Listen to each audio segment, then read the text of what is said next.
The future sees them. 5 legendary space cadets Space cadets get into an ancient ship. Just kidding, guys. It's Goliath here with this next episode of Goliath's Rants, Reviews, and Revivals. I'm back with episode 3. Man, the con was phenomenal. It was great. Our winner will be posted. We have a video interview of our winner for the Attack on Titan Colossal manga. It was a great con, guys. Check out our videos, our pictures, our interviews, and so much more on our Facebook, YouTube, Instagram, Twitter. Whoo! I get winded just saying all that. Oh, we're working on our Tumblr page. I don't know what a Tumblr is. I know I tumble when I fall down and go boom. So, but on to my favorite show of the 1990s, between 1995, well, more like 96 actually. Always confused with dates. But in 1996, March 2nd until January 27th, 1997, a great show from the Canadian edition of Nickelodeon, their Canadian branch, made a show about a sci-fi team of explorers, of children, space cases, a show that was so beautiful and so amazing. Yet you corporate executives took it from us, and I will never forgive you. You took it from us. Now you must die. I want my show back. Anyway, the show was created by Peter David and Bill Mummy. I've looked at the pronunciation of your name, dude. It's Mummy. It's M-U-M-Y. Mummy. I have no other way of saying that. Misfit kids from all around the place, they snuck aboard a mystery ship. So anyway, the show Space Cases focuses on 5 young teens. I assume they're teens, because some of their ages were never really disclosed in the show. And they find a ship connected to their school one day. Yes, it's like a car that pulls up in front of your school. I have candy, children, come in. They're like, no, what were you doing? Where were the teachers? Why was no one watching these children? Where were they going? No one knows. But it scared the hell out of me as a kid, thinking that, you know, I was told stranger danger was a thing. Apparently in the future, stranger danger does not exist. The show only had 2 seasons. The first season was a bit of a journey trying to figure everything out. Season 2 answered a lot of questions. I think it was mostly to stop people from complaining and whining about it, because, you know, around the mid-90s the internet started gaining power until the 2000s when it just gained all the power. But there were many great characters in the show to talk about. Excuse me while I turn this down. This is loud. We have T.J. Davenport, the vice principal of the school. Now basically her job was to keep the kids safe and not in trouble. So the downside was they got in trouble. They got on a ship and they were launched from the school across the known galaxy and for a bit of time. So, T.J. Davenport, unfortunately being a vice principal that she is a bit of a chicken. She faints, she cries, she runs, she doesn't know how to... How did you get this job? You are so scared of your shadow. Like, I don't know how you can be in charge of kids. Kids are the most terrifying thing on this earth. I've raised enough of them to know. And no internet, I don't have kids. I just have a large family. Woo!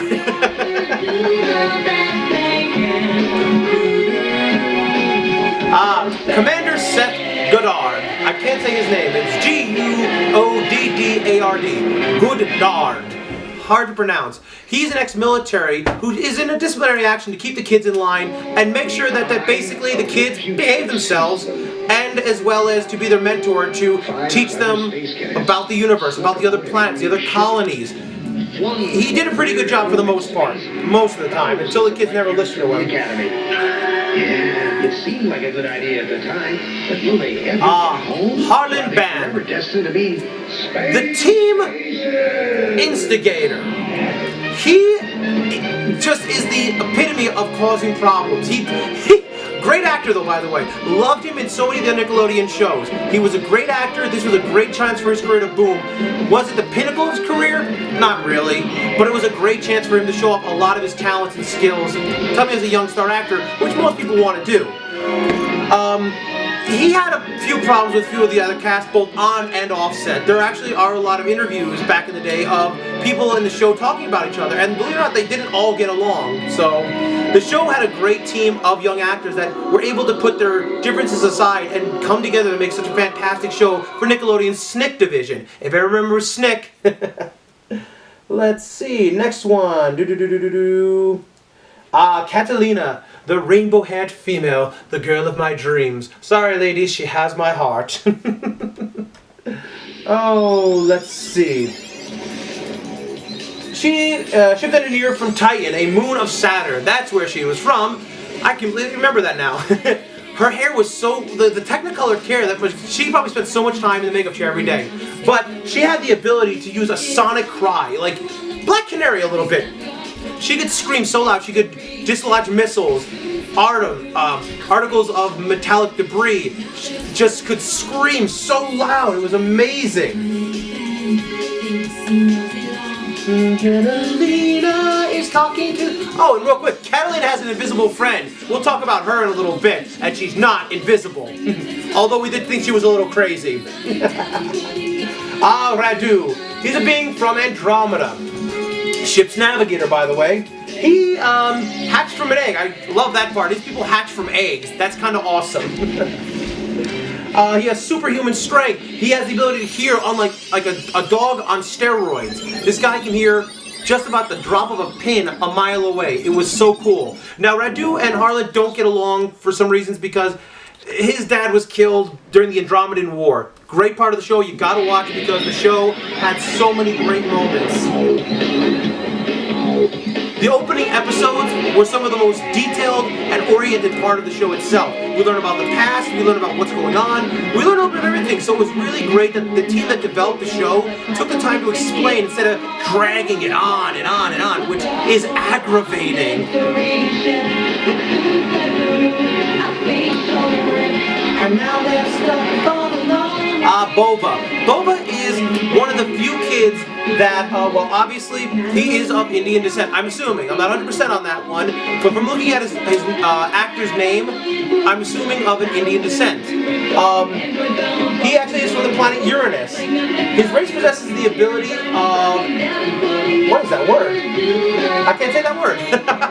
But anyway, he has a small antenna on his head, which allows his people to conduct, use, and control electricity, plasma energy. So he's basically able to do a lot of things with his body, save the team from many times, conduct electricity from pipes to main lines, which has saved the team so many times, especially when they had an alien eating their ship, when the sponge was invading their ship. The sponge, oh god, they're terrible. They're an absolutely hideous creature. You'll learn about those in a little bit as well. Thousands of light years from the Academy. Let's see. Oh, I also forgot. This kid eats. He has the biggest. He's like, I believe, like, you know, they made him look so small, petite, and tiny, but he can eat. In one episode, he ate this giant fruit that was just enveloping the whole ship. It was the size of a bedroom. I was scared of this kid at one point. I was like, yeah, disturbing. Rosie from the planet Mercury. Now, I forget what color it is. I think it's like a reddish blue, but some people say because of the way Saturn light passes off it, it always changes color. So no one's really sure exactly what color it really is. Some say it's a bluish red, some say it's a darkish blue-brown. Controversy's out, and I did research on that, folks, so I was just doing what I've been reading. Her people from Mercury have the ability to raise their body temperatures or drop it dramatically, which can be good in some places, but the downside is she does it when she gets angry. When she gets enraged, she can like become the Human Torch in ways that she can make the whole ship go kaboom. Oh, let's see. Oh yeah, she also serves as the team's doctor and scientist. Now we get to the fun part, the ship and Thelma. They are interconnected. It's a hyper-techno-organic ship. And without giving out too much away, because if I do that, I'll ruin the whole show, guys. You gotta watch it. Check out the link below. Go watch the show. It's only 2 seasons. You can live through that. Thelma is an organic creature / android, and she's from a super intelligent race of aliens that sent these ships across the galaxy. The Spung want them. They want the ships for many reasons besides conquering planets, the advanced technology, Thelma's knowledge. When they first met Thelma, she and the ship were completely deactivated, unresponsive to controls, nothing worked. Harlan reactivated her by accidentally, well, number one, stepping on her gemstone that was removed from her. We don't know how or who did it. There are theories and speculations, but we're not 100% sure who did it. Some think it was Thelma. Some think there was someone else on the ship with her. We don't know. when he put the crystal that he's just stepped on and cracked back into her, she kind of short circuits a little bit, and she never really works properly after that. So it's hard to say if she really is acting, because in later episodes we learned there's a dark secret the ship and Thelma have been hiding from the entire crew. And that's between seasons 1 and 2.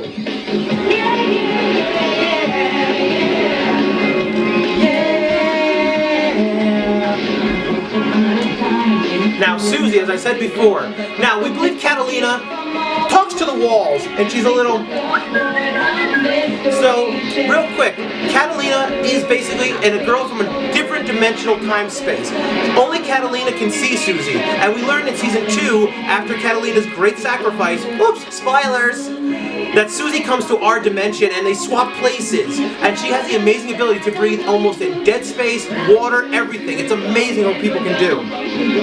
And then there's one of my least favorite characters, Warlord Shank, who is a spunk. He's been trying to hunt these kids down, take the ship, take Thelma, kill everybody, and he's been after the commander too, because the commander killed many of his soldiers during the Andromedan War. So there's a lot going on and a lot of craziness.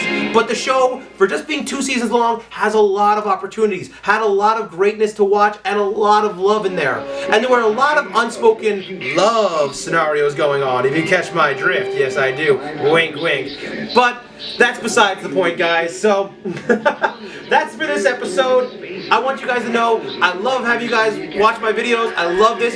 So this is the next episode of Goliath's Rants, Reviews, and Revivals. I'm hoping you'll stick around for episode 4, which I'm going to hit up real soon because it's something close to my heart, and it just aired, and then it just ended. Then it came back after a long time of disappearing, and it hurts because it wasn't fair. It wasn't fair that way it ended. You took something beautiful. We waited. It wasn't like, oh, a few seasons, 2 or 3 years. No, we waited years for this ending. And what you gave to us, I'm going to rant. Oh, that's going to break everyone's heart. Go in an ancient land. I, A.R.K, will rip your heart out and make you feel misery and pain. I'm speaking of Samurai Jack. It wasn't fair, man. Wielding a magic sword. We will never forget you. So I will catch you guys next time, and I hope you guys join me for the next episode of Goliath's Rants, Reviews, and Revivals, where I'll be ranting about the great, the powerful Samurai Jack. Dragon Jack, Dragon the Jack, Samurai Jack. What?